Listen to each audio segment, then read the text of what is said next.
Spider-Man Far From Home. Let me start off by saying I've seen this movie a second and third time since recording the review that's on our channel, and I've got to say, my opinion on it has vastly changed since then. It has quickly become one of my favorite Spider-Man movies and even one of my favorite MCU movies. This will probably be a short video, but it's something that's been rumored a lot here recently and now has been confirmed. From here on out, there will be massive Spider-Man Far From Home spoilers, so if you haven't seen it yet, you've been warned. Far From Home had two of the biggest mid/post-credit scenes to date in the MCU. The mid-credit scene dropped a bomb on us and revealed that Mysterio's big contingency plan at the end of the movie was to fake a video framing Spider-Man as the mastermind of the destruction caused in the third act. I love that they waited to have it as a mid-credit scene instead of at the end of the actual movie, giving us, the audience, Mysterio's last illusion that the movie was going to have a happy ending. Whether Spider-Man will be teaming up with Daredevil in the next movie or using the skrulls to prove he's not actually Peter Parker is a topic of discussion for another video. The point of this video is to discuss the bomb dropped on the post-credit scene. In this scene, it's revealed that both Nick Fury and Maria Hill were Skrulls during the entire movie, with the real Nick Fury relaxing on a Skrull ship in space.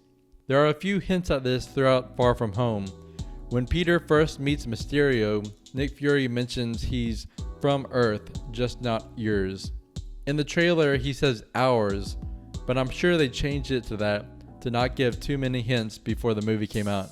Then there's a quick scene midway into the movie where it cuts to Fury and Maria Hill briefly talking about something that had to do with Kree, but where Fury and Hill swapped out at a much earlier point. In my opinion, I think that they could have been switched out as early as the Winter Soldier, and here's why.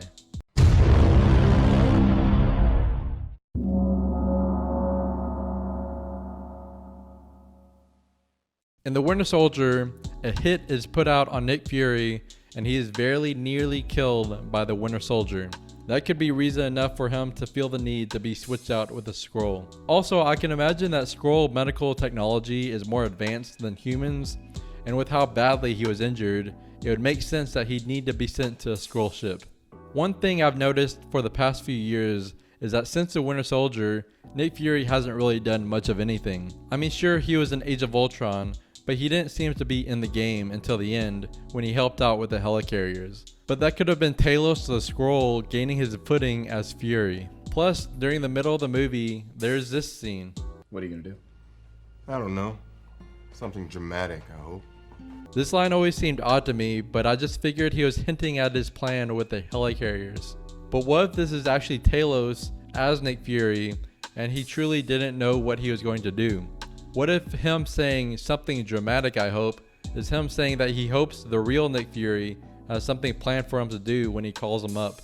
The rest of Fury's appearances from then on have been mostly just minor cameos until Captain Marvel, which was set in the 90s, and then now Far From Home. He wasn't even in Civil War at all, which seems odd since he's been a central piece of the Avengers since the beginning. And at the end of the Winter Soldier, Fury is shown burning a lot of his stuff, including his eye patch, in a way to finalize his fake death and would suggest he could be leaving for some time.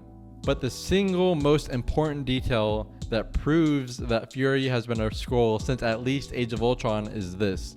In Captain Marvel, which as stated before is set in the 90s, Carol tells Fury to name a detail about himself so bizarre a Skrull could never fabricate it. To which Nick Fury says this. Toast is cut diagonally, I can't eat it.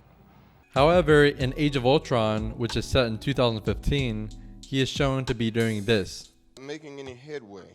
I cracked the Pentagon's firewall in high school in a dare. Well, I contacted our friends at the Nexus. Did you catch it? Here, let me play it again slower. Making any headway? I cracked the Pentagon's firewall in high school in a dare. Well, I contacted our friends at the Nexus. Nick Fury is shown slicing a piece of toast diagonally and then eating it. It may seem like a very minor detail, but considering the line was thrown into Captain Marvel, a film made after Age of Ultron, it doesn't seem like it was mere coincidence. But let's talk about Maria Hill real quick before we end this video. In The Winter Soldier, there's a scene in which Captain America, Black Widow, and Falcon are arrested by S.H.I.E.L.D., which turned out to actually be Hydra. They are saved by Maria Hill, who is acting as a guard.